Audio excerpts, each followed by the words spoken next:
The Street of Potters. What? The Street of Potters. Street of Potters. All right, what about this? They're making the urns and the pottery. All right. What country is this?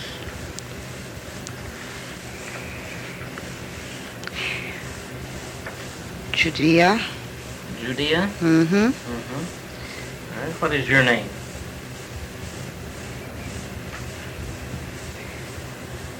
Marie. What? Marie. Marie. How old are you? 11. Tell me about yourself, Marie. You have a family? Yes. Tell me of your family. There's my mother and my brother and a little sister.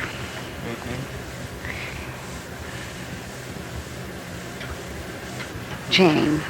What? Her name's Jane. Jane. Yes. You have a father? No, he's gone. Where is he gone?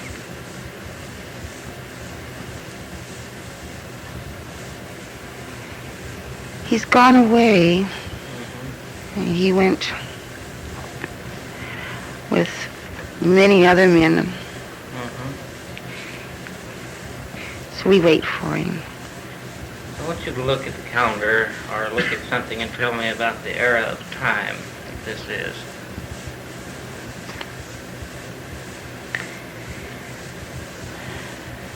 Time.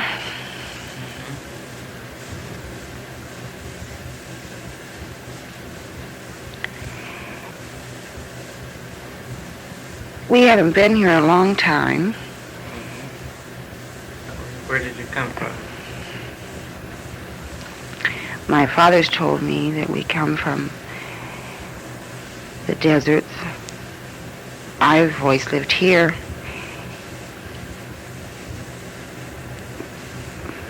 But we haven't been here a long time. Oh, it's the year of the ram. The year of the ram. Why do you say this? There's a picture on the wall.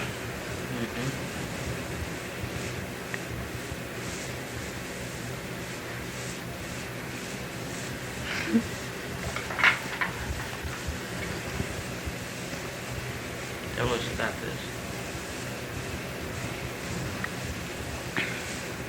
But each year is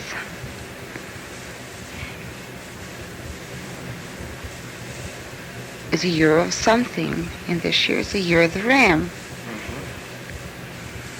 And next year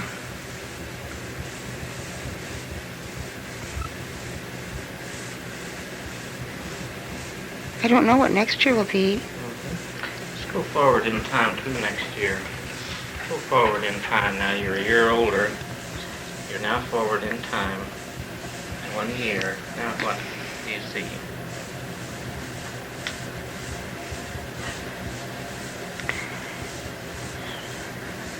My little sister Jane. My mother's cooking.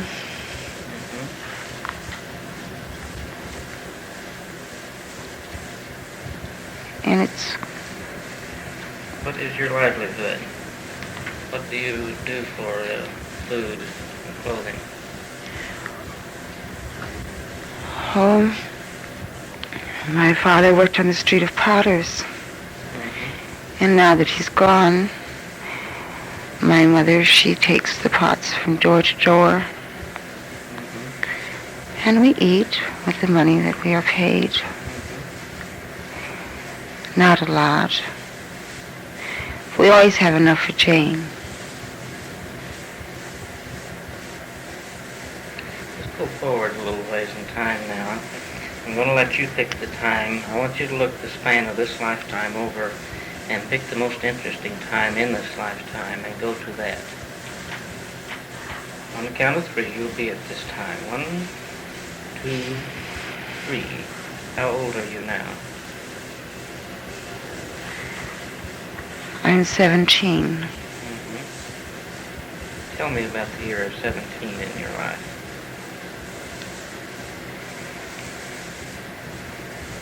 There is much sadness. What you said about? We are hungry. There's no food for little Jane. What has happened to cause all this?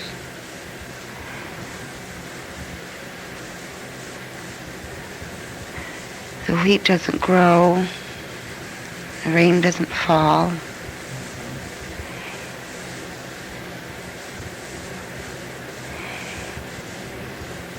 And all the people are blaming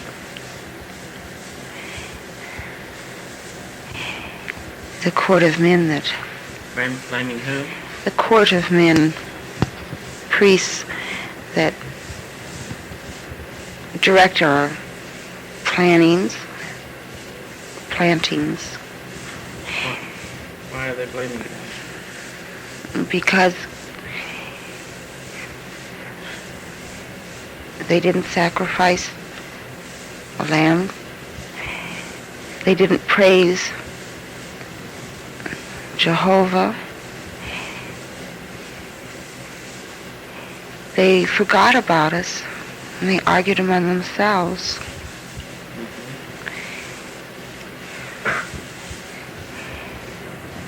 Who is the ruler of this land? There is no ruler. There's a group of men. They're priests. They're the rulers of our land. What do you call this land? JUDEA. Tell me about, you're 17 now. You know about things of the era of time. Look into this and tell me what era of time this is.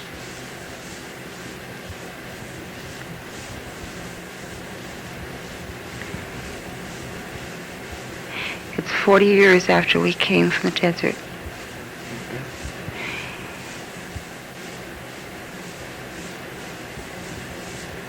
There is no one to lead us.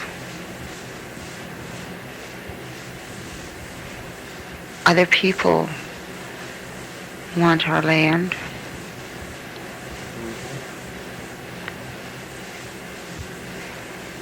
Maybe someone come and take over. I've heard the stories of the great man that led us here. Maybe someone like him. Who was this great man? His name was Moses. My father saw him when he was just a little boy, and he's told me about him. We need someone like him.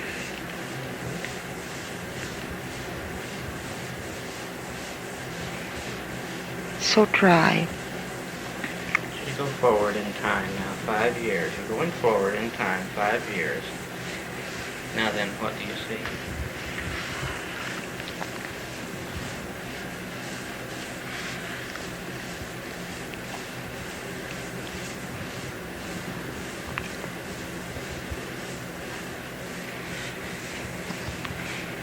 It's very dry.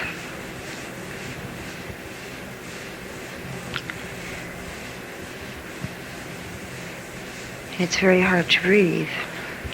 Why is it hard to breathe?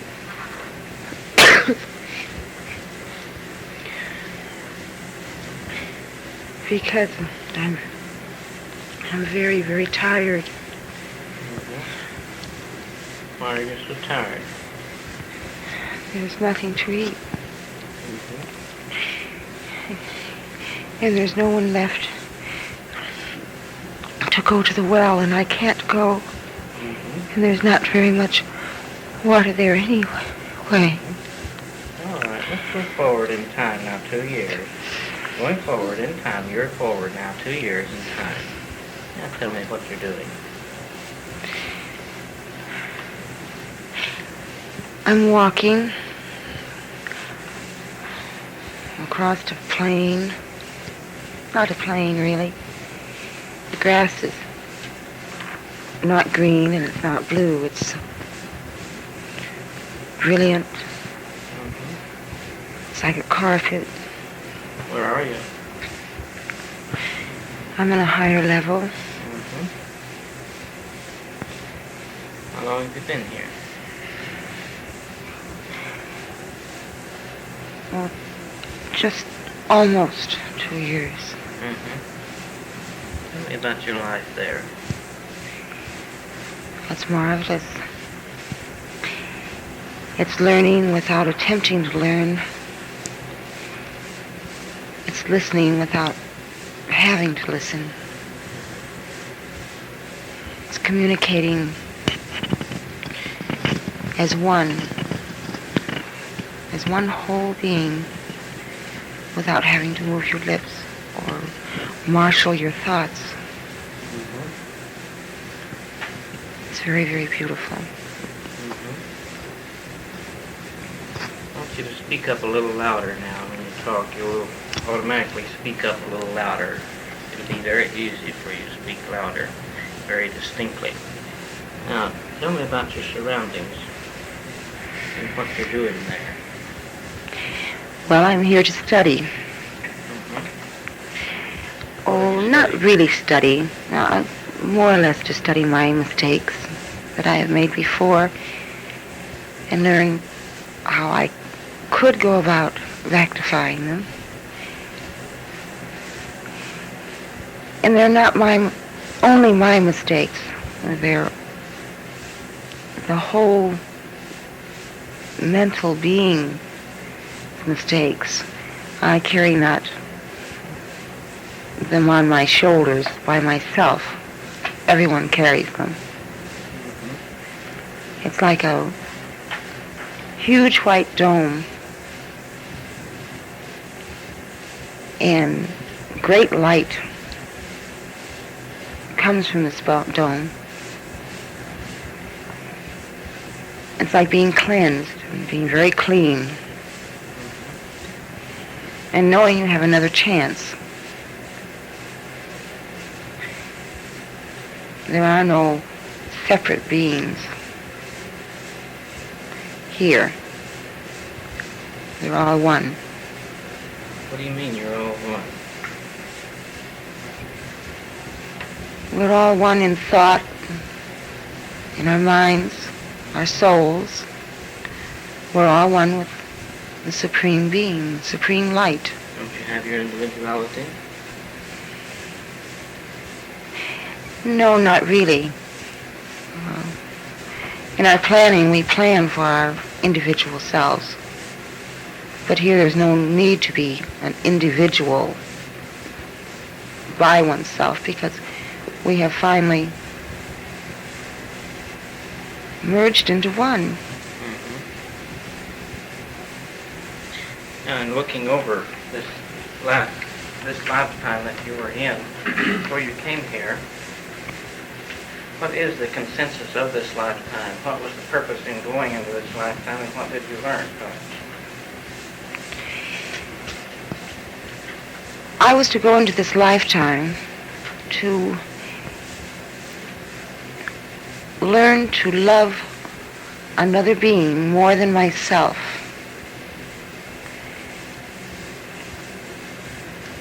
And the being was to be my little sister. I was to make sacrifices that weren't sacrifices because I was to do them with great love for her. And I was to love my mother and try to help them by giving of myself. What I learned is that it's very, very easy to turn your back on someone that you think you love. And to think of yourself first and think, if I'm strong, I can help them. But really you can help them in your weakness. And what I did was I tried to be strong by taking a little of the food, a little more of the love that people put out, a little more of the water. Not a lot, but I still did not give of myself, my love, completely.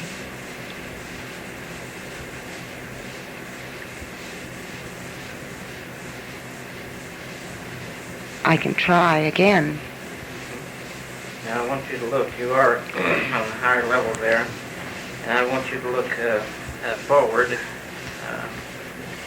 and tell me this lifetime that you just came from. How many lifetimes back is it from the one in 1967 now?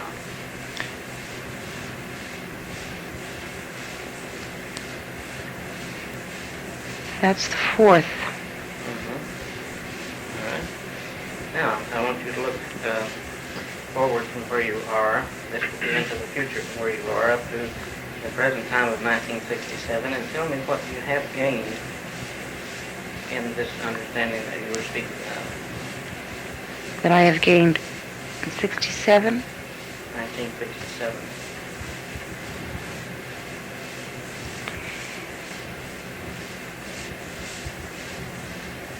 I have, in this lifetime, in 1967, learned all over again, but sooner, in many ways, to give love,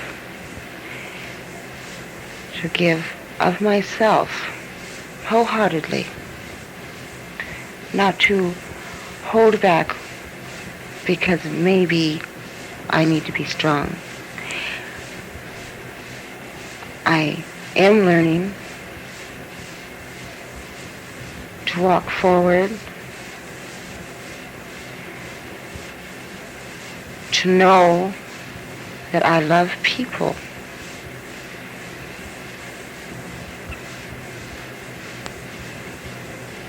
I love them for what they are today, and I will love them tomorrow with each change, each time they change, which is every moment they're changing.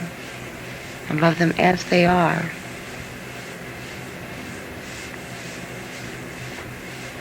I want to tell you that after you awaken from this hypnotic trance, and tomorrow and the next few days, you will remember everything that you have experienced in this trance, in this regression into other lifetimes. You'll remember everything that you have felt and the feelings and the things that you've learned in these lifetimes. I want you to briefly scan these 4 lifetimes, these other 3 lifetimes, the 2 previous to this one, and take for your own information this what you've learned in these other lifetimes. What was your identity in these other lifetimes? As to who I was? Yes, your personality. A very blustering, tree-kicking Norseman, Viking, I think. And the one before this, a very clutching, possessing. Speak up a little louder. A very clutching and very possessing, a simple woman. And very demanding.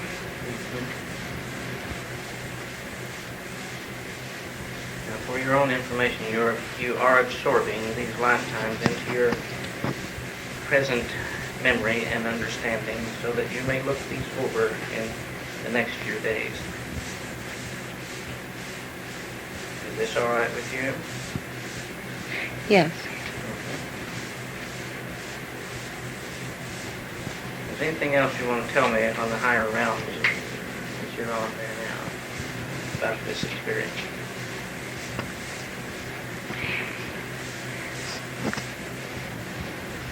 colors about all. Pardon? The colors are about all. What about the color? And they're like mother of pearl, more or less. They blend into each other. There's sea greens, blues. They aren't what I walk on. It's what you see in your mind, more or less. Real brilliant and glowing.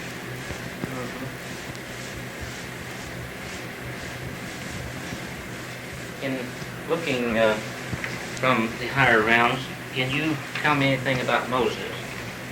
You mentioned him in this previous life, or that your father knew him.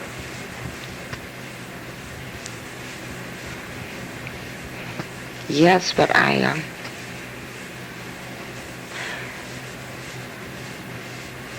don't think you'd like it. All right, give us the information that you have. He was a very selfish man, and very egotistical. He had to be.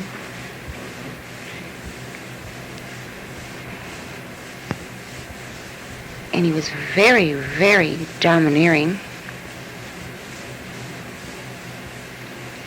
which he had to be. He was not a gentleman. And without his driving powers, all would have been lost.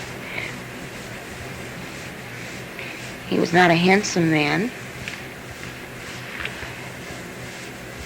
And he was many times at conflict with himself.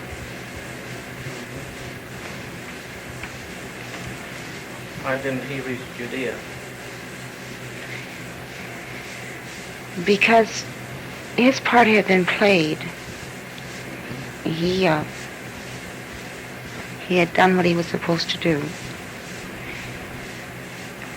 In order to do what he had to do, he had to be selfish and driving. But he was to unite a people. And when they were united, he was no longer needed. What was his relationship to Pharaoh?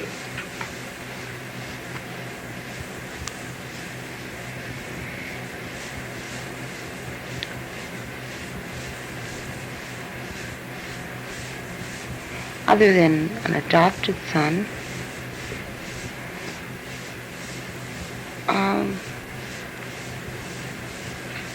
there was a great deal of karma between them, but he was not his illegitimate son.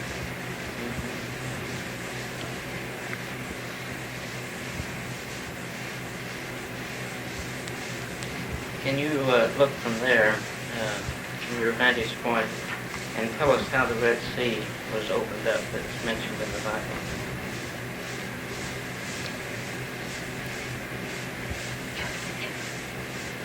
The land was changing all the time. In God's wisdom, he knew the land would, our earth, would have to change.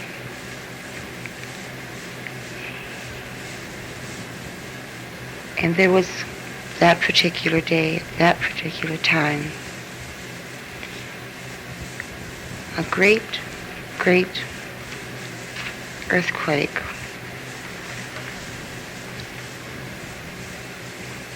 And when this happened, the seas did not actually, the Red Sea didn't divide, but it was a huge wave building up and up and up. And there was time to walk across. It was like it receded 100 miles before it came back. It didn't actually just divide into two parts.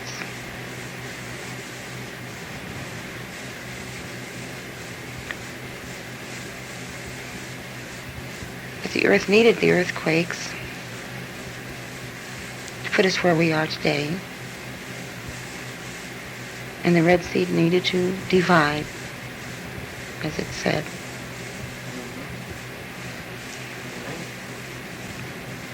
In looking at these 4 lifetimes that we've been speaking of, Do you see any relationship to the people that are here tonight in this room, in these lives?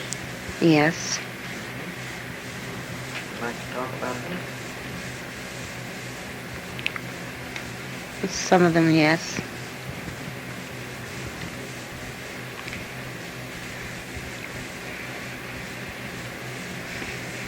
Well, the 4 lifetimes, and the one in JUDEA, I knew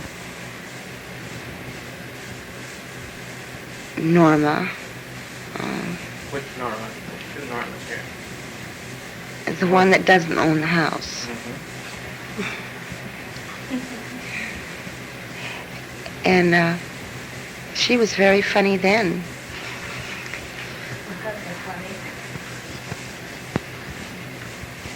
Tell us about her a little bit. What was her role? And she was a kind of a shrew.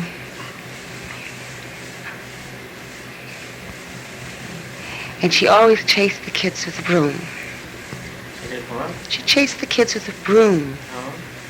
And she never used it on her floor.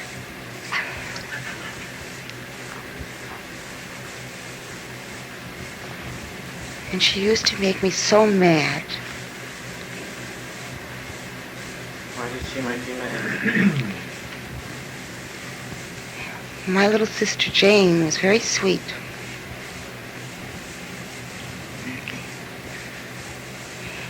And she used to sneak and hide.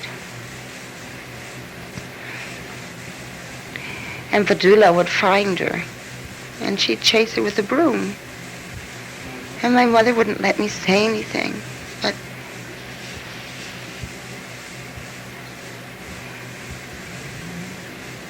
that's all about her. Anyone else you want to talk about briefly?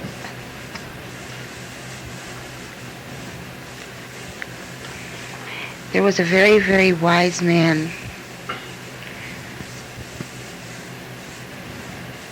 He served on the court of rulers or leaders.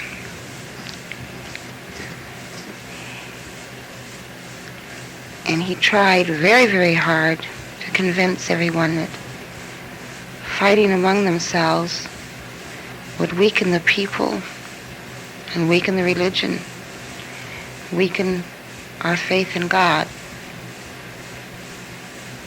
He tried very hard.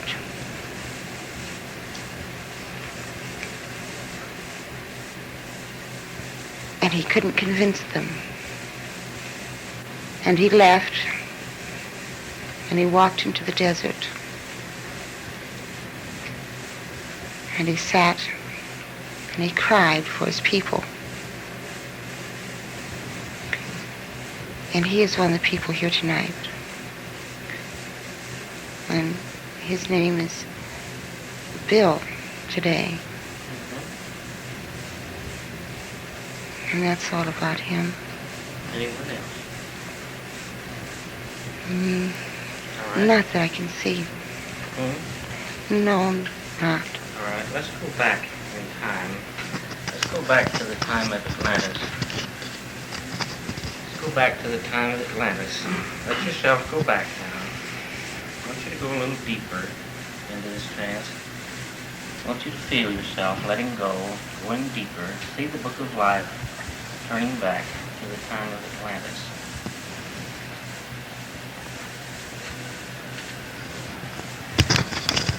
You're now in Atlantis. Tell us about what you see.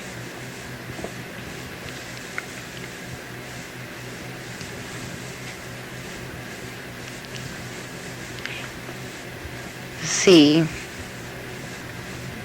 What about the sea? It's part of Atlantis. It's part of us.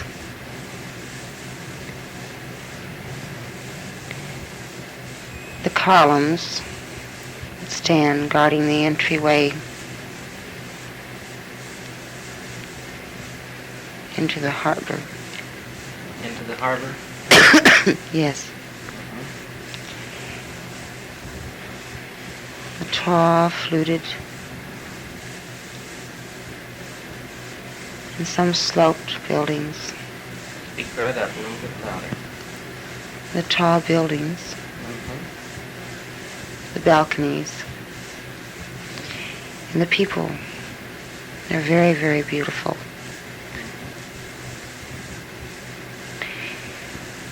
The temples,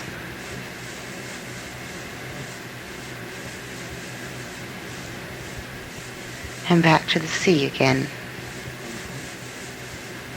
Tell us about yourself. What is your name?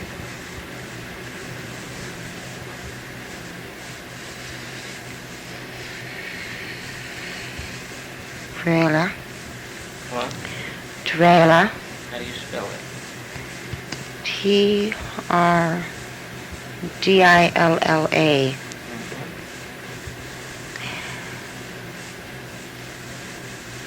How old are you now?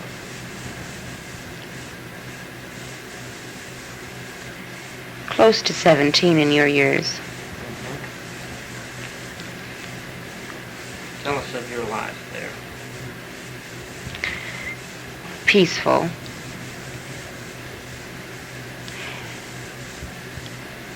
I have gone to the Temple of Beauty.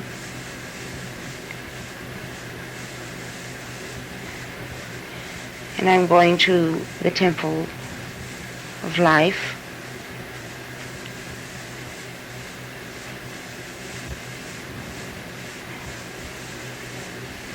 What did you learn in the Temple of Beauty?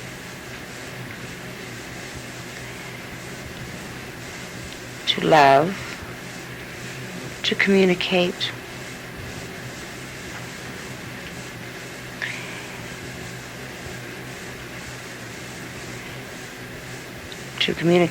to the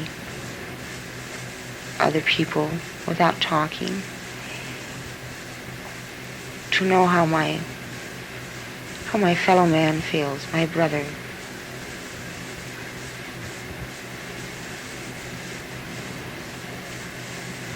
Are you considered mature? Yes. What are you learning in the Temple of Life?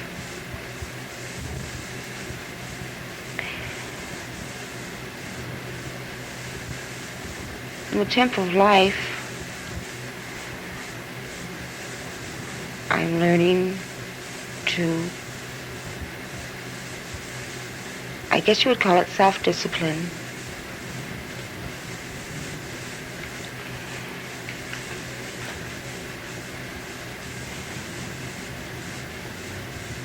To accept things. And mainly I'm learning, I have been chosen to become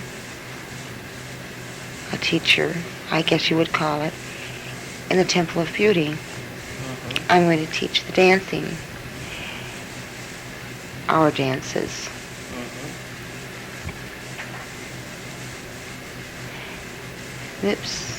This means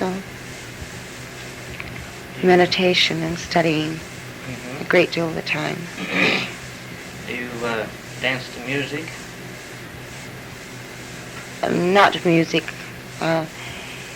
mental music.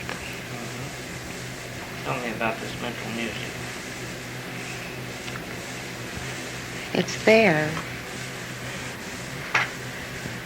Where does it come from? From within us.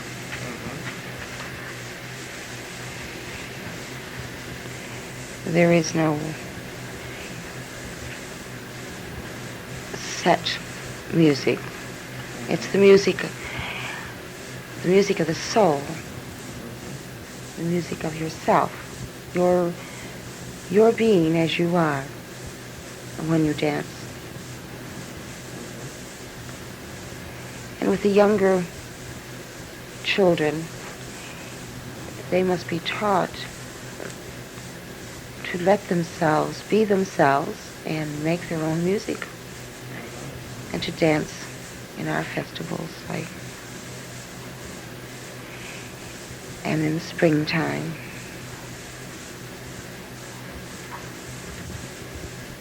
What does the dances portray?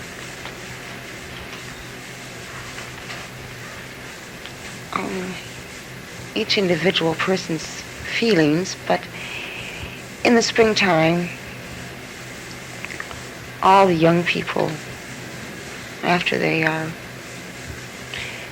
say, 15, when they have reached adulthood, dance their feelings and their music in a great, huge park-like area. And while you're dancing, your thoughts will meet someone else's thoughts. Your emotions will touch their emotions. Your music will mingle with their music. And you'll know this is a person that you want to be with. It's like mating? Oh, similar, but not at that particular time. You just communicate and know each other. Every fiber of your being, you come to know each other. This is much more important than the mating.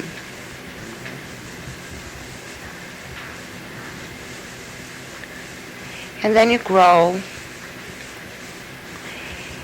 and maybe the next spring or 2 springs later, you have both grown beyond or changed a little in your personal identities, and you move on.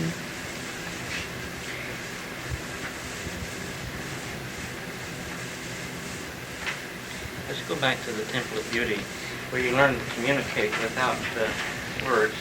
Without talking, how did you do this? We are born with this ability. It's discipline, meditation.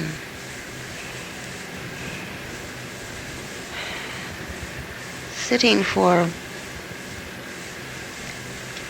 periods of time, a group of people, the children.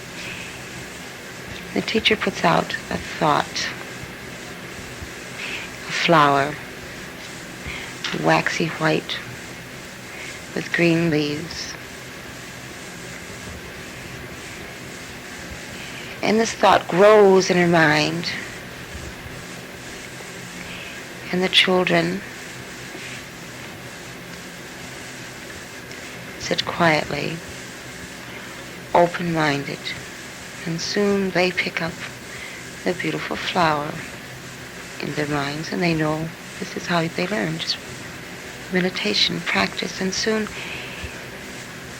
they find themselves with the whole life flowing from them and taking in life. They always know how to communicate without talking. But to communicate in beauty, this is what they must learn.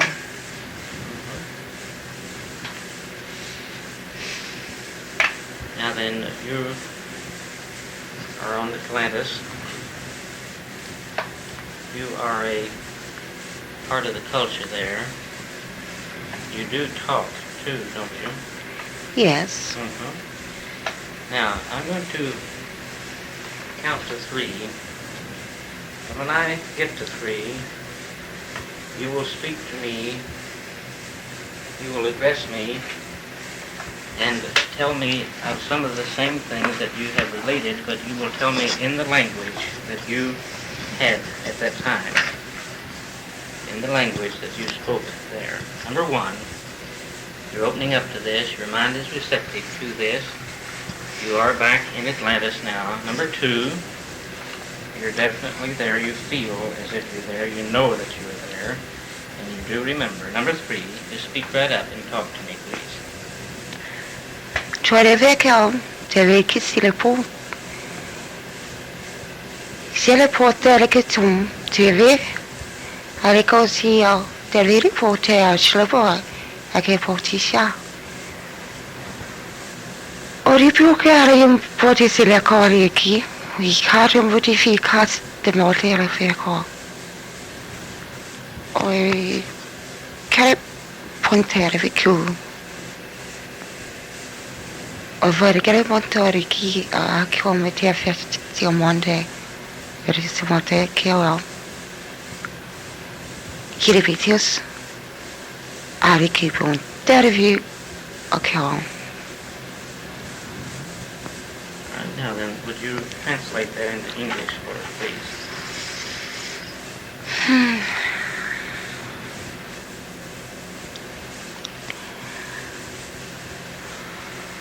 There is a sea.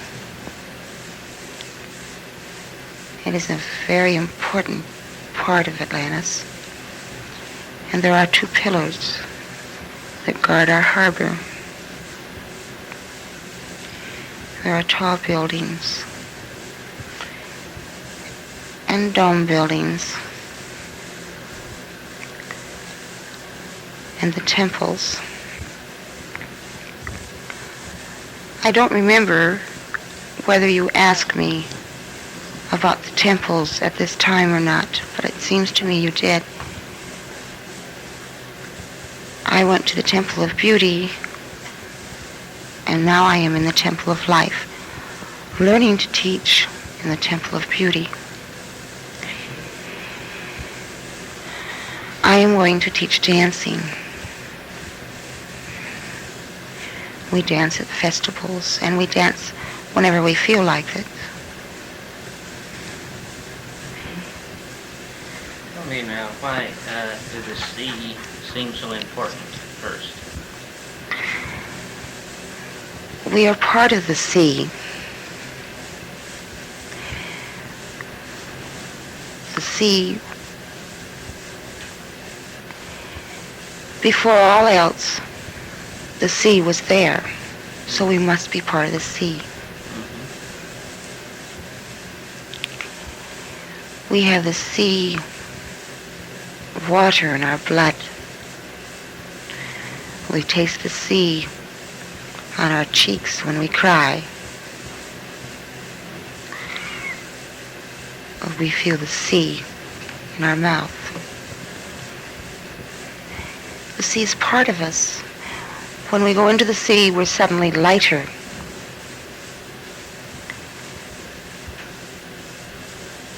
We become part of it when we're in it. We are heavy when we're on land.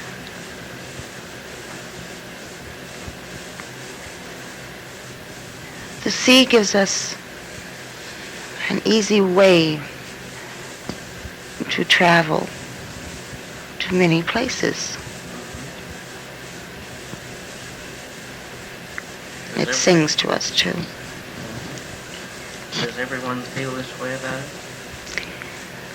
I don't think so. This is a general idea, but I feel closer to the sea. Why? Any particular reason? No, I just love the sea. If I were to come to Atlantis, how would I find you? You would only put out a thought, a simple thought, that you wanted to find me. And if your mind were open, you would find me and I would come to you.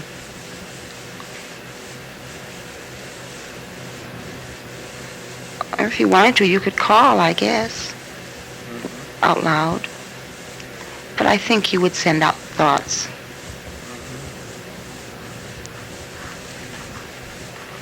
Are you acquainted with any other countries in the world? I have never been there, but I have heard of one that is far, far away. And you drift on the sea, and you go by sea. What is this country called? Moo. Yes, that's right. But I have never been there. I want you to go forward in time now. I want you to expand, or rather, look over this lifetime and tell us of the interesting things in this lifetime that you're in now. It's some interesting things. See if it just does.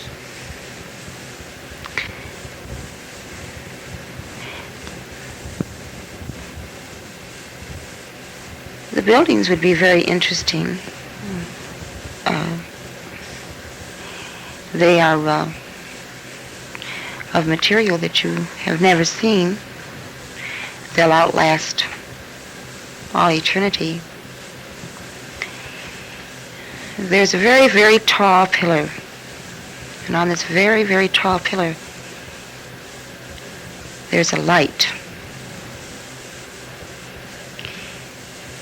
You must always look up to the light. The people are real happy. I'm real happy. What does this light on the door symbolize? What is it? Life, our reason for being. Who put this light there?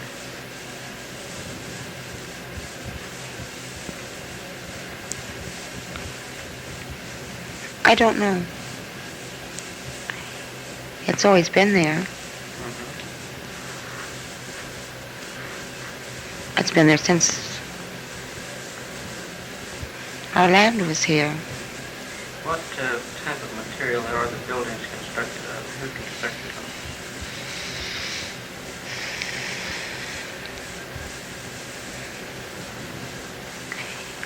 them? Very, very superior beings. They knew how to bring matter into being with energy, light.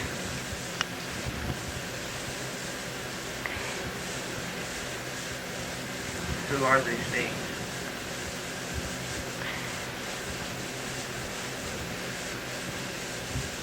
Our forefathers, my forefathers, yours. Are you able to do this? No.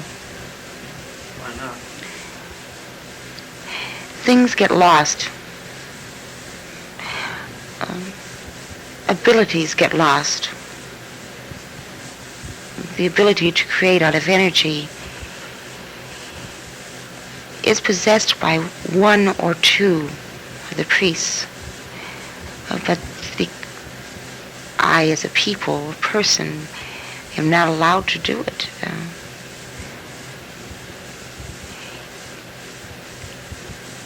It's a secret now. At one time it wasn't, I guess. Are you able to use levitation?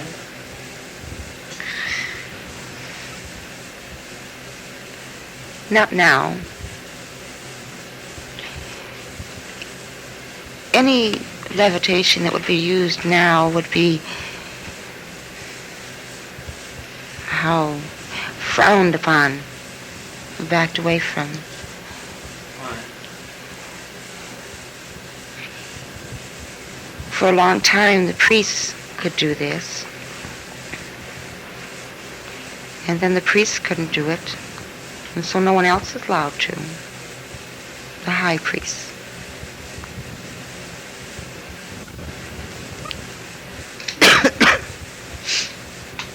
Anyone in this room there with you?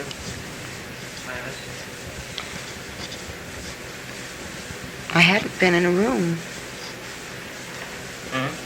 I haven't been in a room.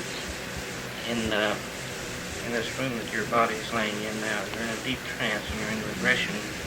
In this room that your physical body is laying in, is any of these people, were they in Atlantis with you? Oh. Yes. You were. Like to talk of this? No. Is anyone else here?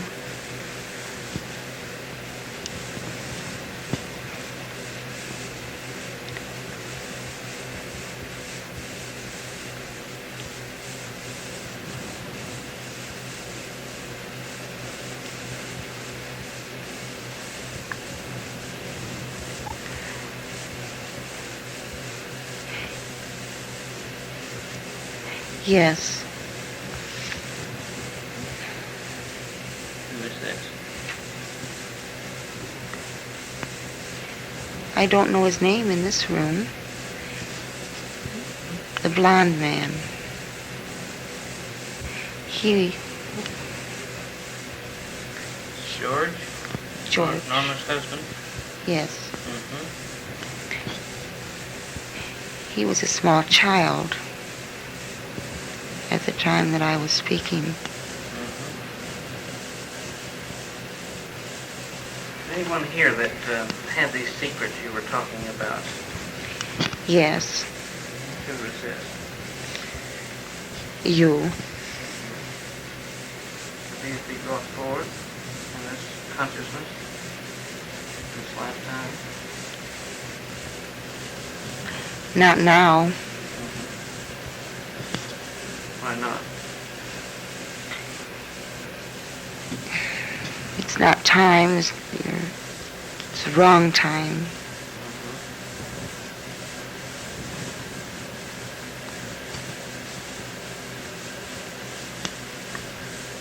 Go forward now toward the end of this lifetime. Tell me what is going on now.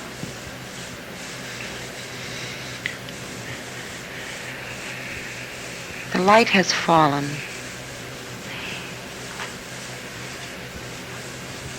What has happened to it? Great upheavals beneath its base. And it slipped into the sea. Fell into the sea. What does this mean?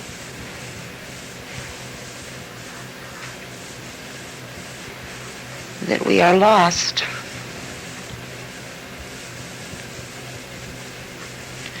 What do you mean lost?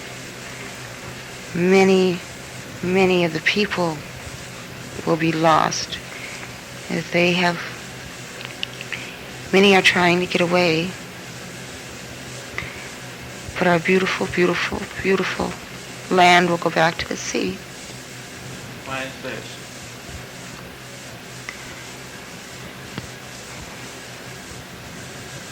Pettiness, jealousy, keeping secrets, losing faith in ourselves.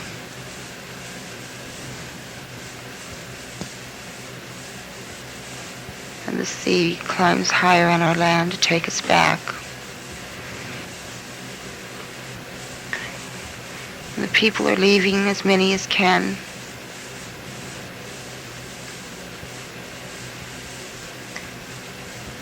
And it grows dark. Are you planning to leave? No. How old are you now? I am a very old woman. But when I was a young girl, people didn't grow old and wrinkled. I want you to go forward now. You've gone through the transition known as death, and you're on the higher realms. Tell me what you're experiencing now. Peace.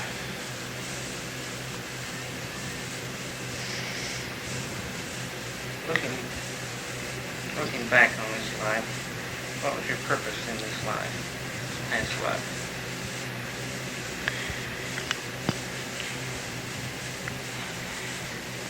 To try to inspire myself and to keep alive the abilities that I had. To try to have faith and believe in a supreme being.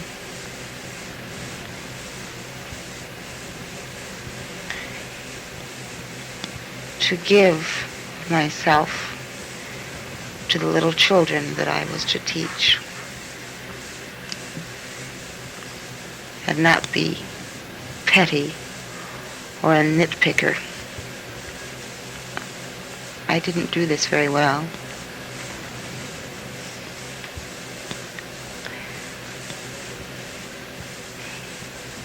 if I had just taken care of myself, kept myself open and giving, it would have been one light. But I tried to make other people do what I was supposed to do. I tried to force my will upon them, my opinions upon them. In your vantage point there, looking at the continent of Atlantis, in looking back to the beginning of Atlantis, how long was it in existence?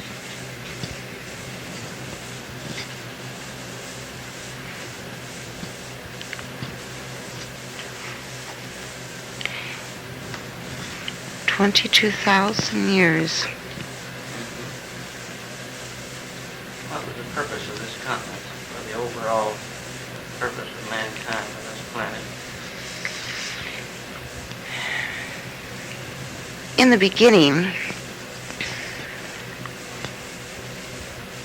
we were there with all knowledge, all power, and we were given a choice.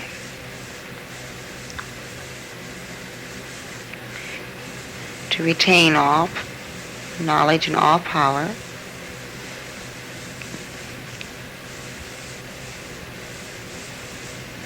have faith and follow whatever our inner being told us we should do.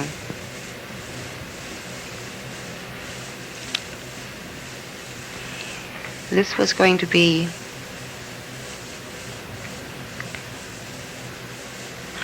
originally kind of a graduation place. It's going to be very lovely.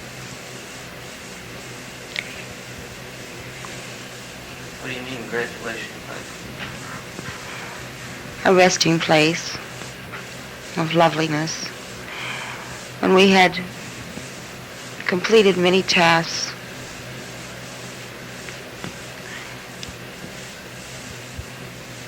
when we had met our obligations to ourselves, this was going to be the easy time before we would graduate and come back no more to any place to work.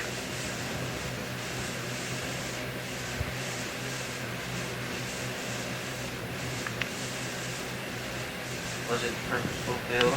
No. We had worked very hard, all of us, the people of the earth, and we got to the point in our life that we would have an easy task. We tripped.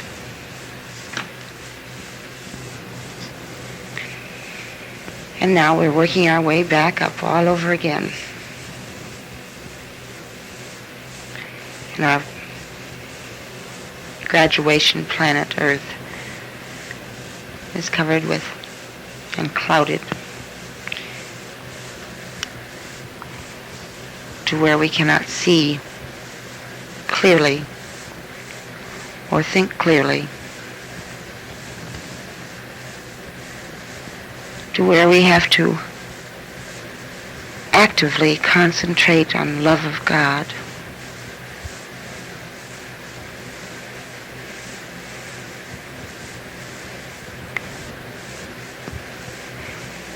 And so our purpose, and Earth's purpose now, is to learn to not have to actively love God, just to love like we breathe, without thinking about it.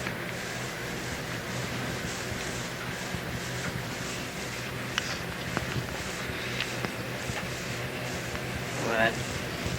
You're in a very deep hypnotic trance. We're going to bring you back to the present now. In a very relaxed state, you're very much at peace with yourself, with the whole world and everything. Coming back to the present time. Coming coming back to the present time. This is May 20th, 1967. When I count to 5, you will be back in the present time, May the 20th, 1967, at 11:30, almost midnight. Number 1, you're coming back. Number 2, you feel yourself slipping back to the present. You're relaxed and at peace. Coming back easy. Number 3, feel very good in every way. Very relaxed. Number 4, you're almost back now. Number 5. Now if you wish, you can remember, leave your eyes closed until I awaken you. You can remember all that you have experienced, your wish, and your conscious state verbatim. You can remember these lifetimes and the implications and everything about them. Now on the count of 5, you'll be wide awake, fully alert, feeling better than you've ever felt. Number 1, you're coming up a little bit, feeling the energy, the vitality in your arms and legs. You'll be completely awake in the feeling